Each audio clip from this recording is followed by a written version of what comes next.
Un très grand merci à vous d'avoir répondu favorablement à l'invitation de la FNSEA pour ce traditionnel cocktail, rencontre, échange sur le Salon de l'Agriculture. Nous avons l'habitude de nous rencontrer à de très nombreuses reprises, plus particulièrement lors des déjeuners matinaux avec les sénateurs d'une part, les députés d'autre part, pour des travaux importants. Salon de l'agriculture, grande retrouvaille pour les agriculteurs et leurs partenaires, grand moment aussi de débat autour de l'agriculture. Et cette année, une fréquentation absolument incroyable puisque le premier jour, nous avons eu une augmentation de 58% de la fréquentation. Pour ceux qui sont venus, les allées étaient archi pleines, mais il y avait énormément d'intérêt, de plaisir et de curiosité de familles en direction de l'agriculture. Et le maître mot qui revient le plus, c'est le mot de la souveraineté alimentaire, bien évidemment mis en exergue par la crise Covid d'une part, la guerre déclenchée par la Russie en Ukraine d'autre part, qui ont remis au-dessus de la pile la question des chaînes alimentaires et de la capacité de nourrir les populations ici et ailleurs. Mais il y a aussi dans les allées, et c'est là où c'est intéressant, d'autres débats d'inquiétude des agriculteurs, bien sûr par rapport à la sécheresse et au manque d'eau, le manque de reconstitution des réserves hivernales qui est très visible, et aussi un certain nombre d'éléments qui pénalisent notre activité et nous empêchent d'exprimer pleinement le potentiel de l'agriculture française. Souveraineté alimentaire ne peut se faire sans eau. Souveraineté alimentaire et énergétique ne peut se faire sans moyens de production et c'est de cela dont nous allons parler. Vous le savez, les agriculteurs, chefs d'entreprise se lèvent le matin avec l'envie de travailler et l'optimisme chevillé au cœur et au corps parce que quand on est entrepreneur, on a foi en l'avenir et on met tout en œuvre pour réussir. Mais parfois, les éléments peuvent être contraires. Peut-être pour revenir sur le travail qui vous a fortement mobilisé, je voudrais remercier d'abord les deux chambres pour leur présence très nombreuse et puis particulièrement Sophie Primas et Guillaume Kasbarian, présidents des commissions économiques dans chacune des assemblées qui ont été fortement mis à contribution mais qui ont toujours été très à l'écoute.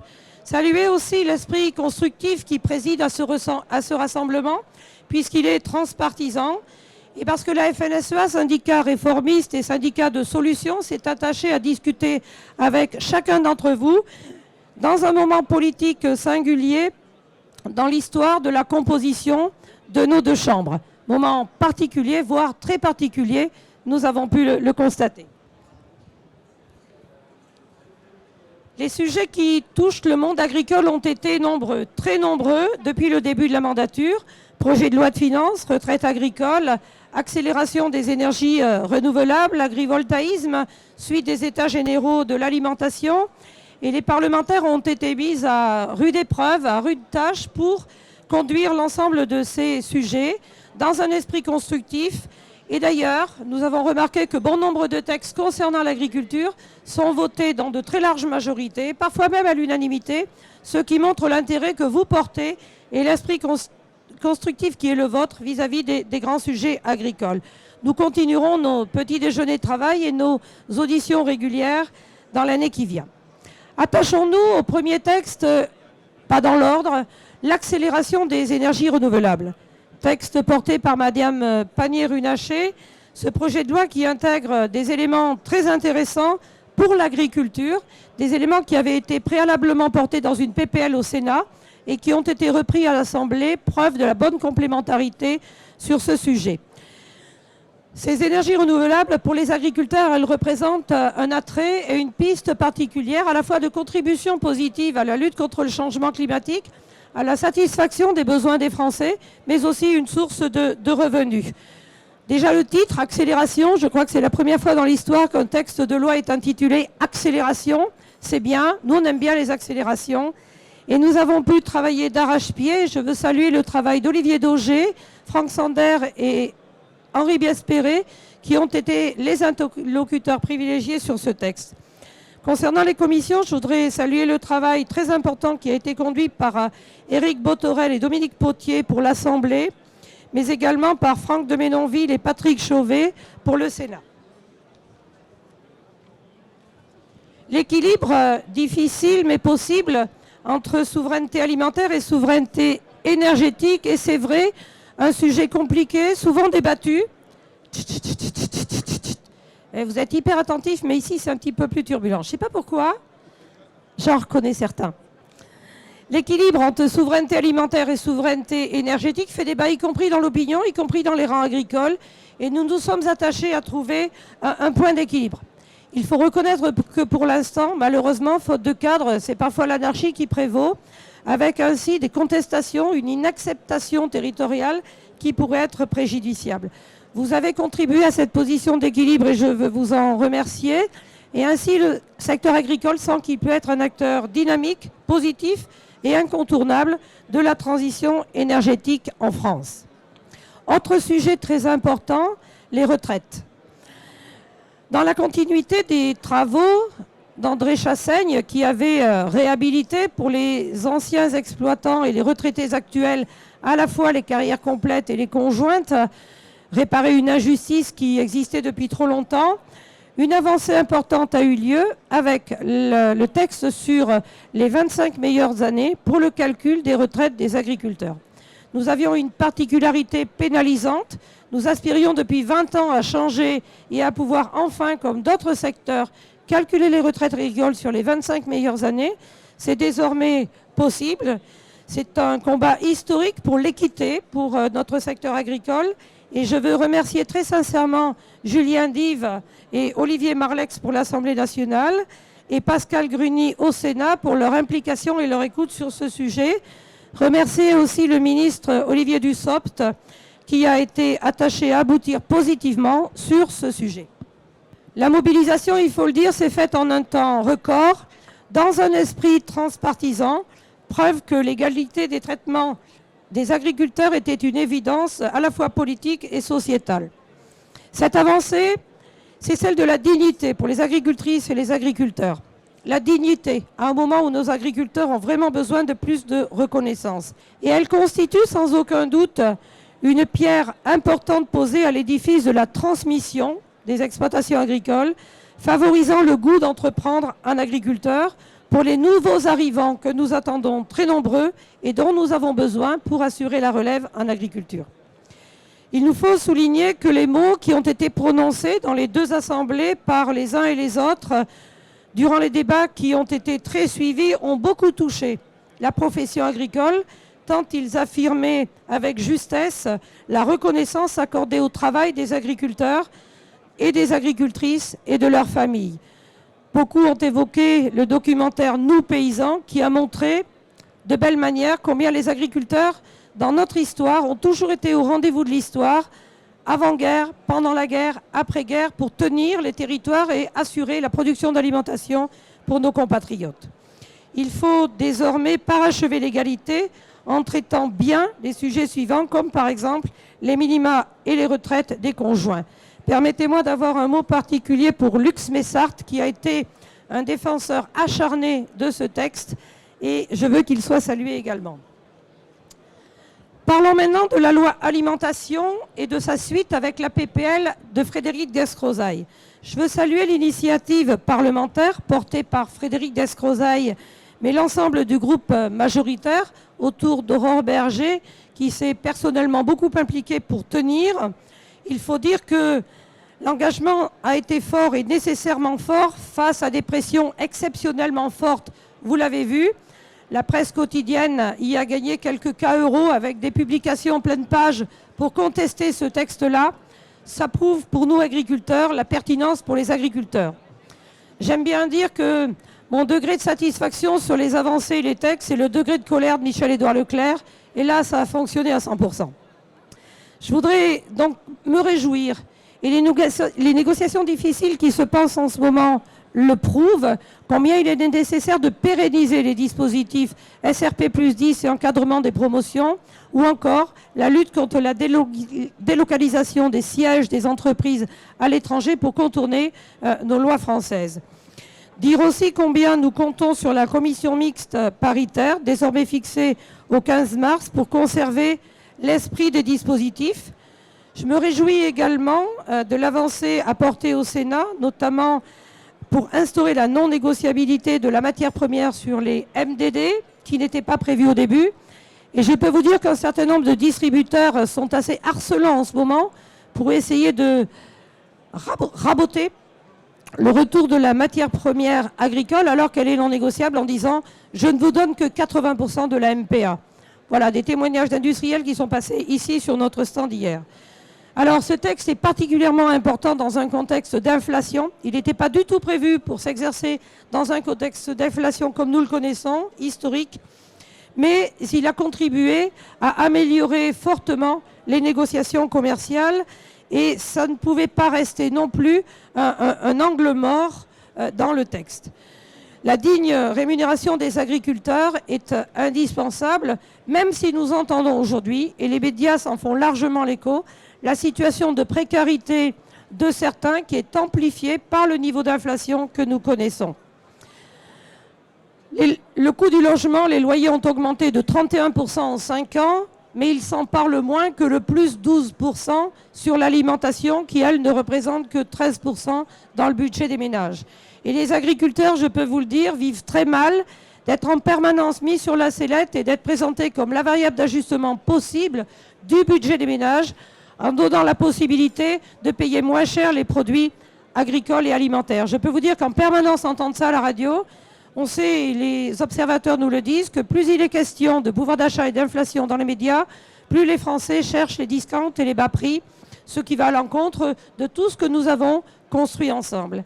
Et à cet instant, je vais vous dire que nous comptons à la FNSEA vraiment sur la possibilité de travailler davantage et d'aboutir sur la mise en place d'un chèque alimentaire pour les plus précaires, les ayants droit sociaux, tout comme il existe un chèque carburant ou un chèque vacances, mais que le panier inflation proposé de façon très insistante par Bercy n'est pas la solution. Pour preuve, déjà les premières propositions qui ont été faites ont entraîné des braderies sur certains produits.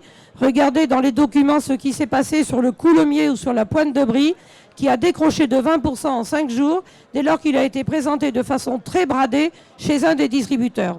Et quand on voit chez l'un d'entre eux, sur le site internet, de l'épaule de porc, charcuterie fraîche, vendue à 5,34 € le kilo, alors que les sticks pour les chiens sont vendus à 15,84 €, vendent 3 fois moins cher l'alimentation pour les humains que l'aliment pour les chiens, gadget pour les dents des chiens quand même, eh bien ça c'est insultant.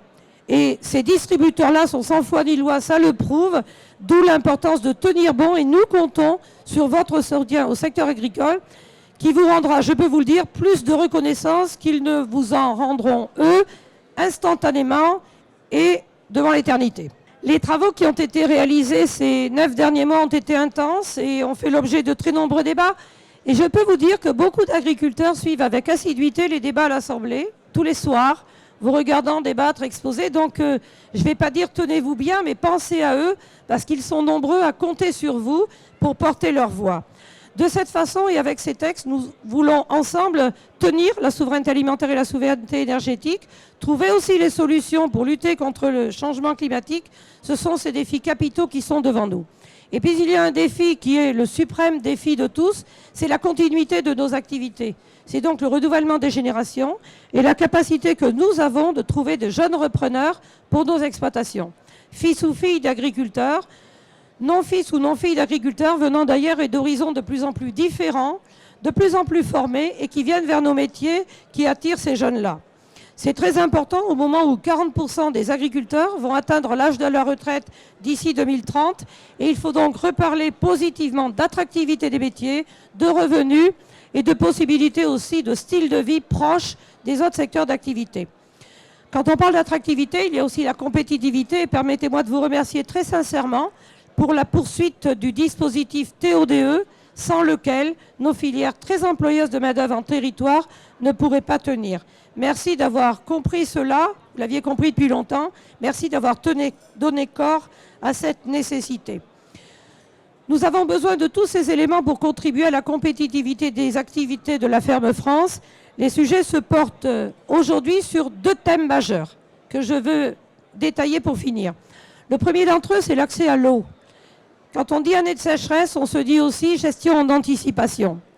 Nous avons réussi à faire sortir de terre cette année plus de 50 réserves d'eau. plutôt des réserves de petite taille en territoire moins conflictuels que ceux que nous connaissons, mais qui donnent des perspectives de diversification et de production à forte valeur ajoutée aux agriculteurs.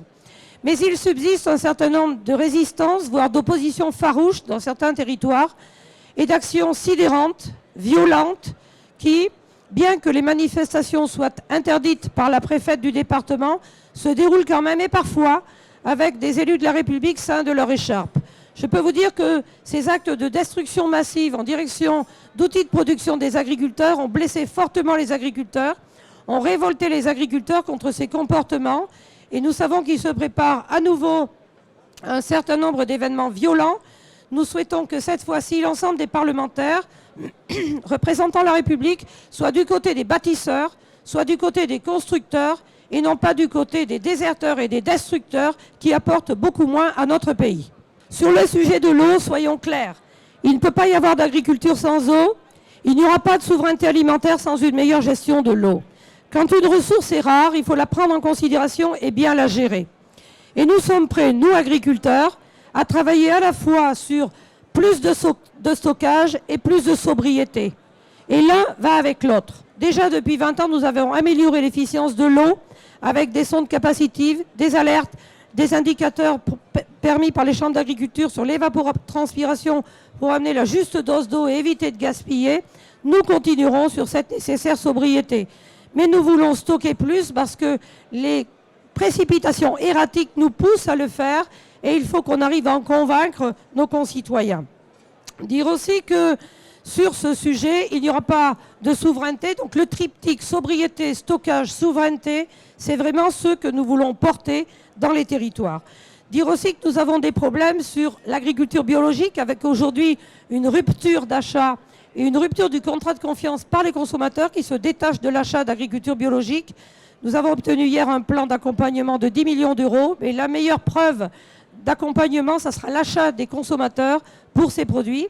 Ça sera aussi un État exemplaire et des collectivités exemplaires pour incorporer dans la restauration hors domicile davantage de produits issus de l'agriculture biologique.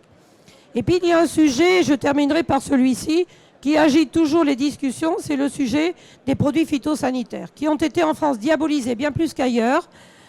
La décision de la Cour de justice européenne d'interdire totalement l'enrobage des semences de betteraves avec des néonicotinoïdes suite à une plainte en Belgique concernant le territoire de Belgique et qui s'étend désormais à toute l'Europe, nous place, nous la France, en situation de difficulté. Pourquoi ? Parce que dans notre pays, une surtransposition historique qui date de 2016, suite à la loi biodiversité portée consécutivement par Mme Royal et par Mme Pompili sous le gouvernement Hollande, a conduit à interdire totalement le recours aux néonicotinoïdes pour être premier de la classe dans l'excellence en disant que les autres pays suivront. Malheureusement, les autres pays n'ont pas suivi et aujourd'hui, nous sommes chocolat. Les autres pays, 10, vont mettre en place des dérogations pour faire un traitement foliaire à base de produits néonicotinoïdes pour sauver leurs champs de betteraves. Et nous allons regarder passer les trains et le ministère est obligé de mettre en place un dispositif d'accompagnement financier pour le risque de perte de rendement des producteurs de betteraves. C'est le syndrome parfait d'une transposition qui nous pénalise de façon très forte et les consommateurs mangeront du sucre allemand, roumain ou ailleurs, traité avec des produits néonicotinoïdes qu'ils ont refusés sur nos territoires. N'est-ce pas là le comble de la bêtise et du ridicule? Voilà ce qu'il ne faut plus faire. On pourrait aussi citer une autre distorsion, c'est la séparation complète de l'ANSES et du politique. En 2014, dans la loi d'avenir, Stéphane Le Foll, probablement imprégné de la difficulté du sang contaminé, a décidé de donner tout pouvoir à l'ANSES, s'exonérant du pouvoir politique pour la décision du maintien ou pas d'un certain nombre de produits phytosanitaires. Difficulté supplémentaire.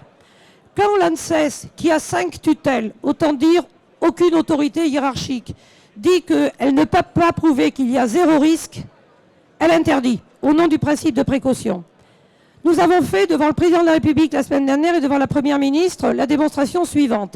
Lorsque le président de la République a été confronté à la gestion de la crise Covid, il a créé un conseil scientifique qu'il a conseillé.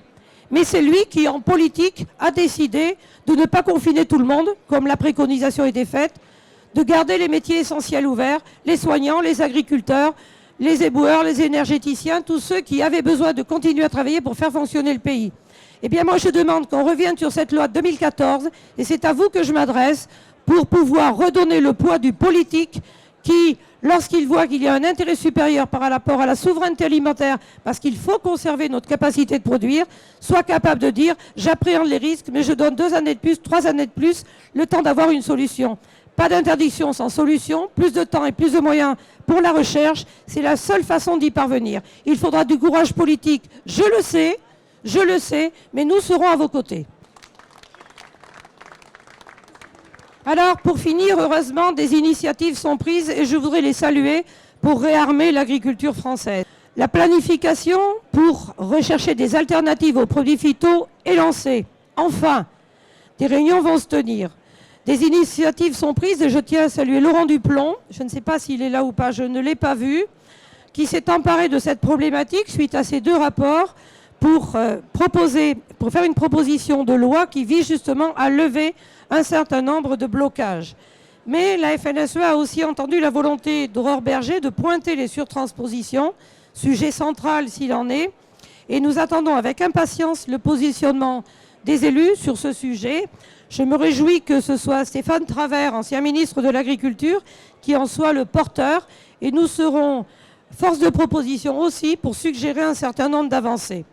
Bien sûr, parallèlement, c'est dans le cadre du projet de loi d'orientation agricole qui arrive aujourd'hui et qui est en cours de construction que nous pourrons intégrer un certain nombre de ces avancées pour pouvoir amplifier la concertation, mais surtout faire coller les décisions au discours, avoir les actes et les dispositifs qui nous permettent d'atteindre cette souveraineté alimentaire dont tout le monde parle, qui est aujourd'hui dans le libellé du ministère de l'Agriculture, mais qui malheureusement ne tient pas, puisque les courbes vont vers le bas.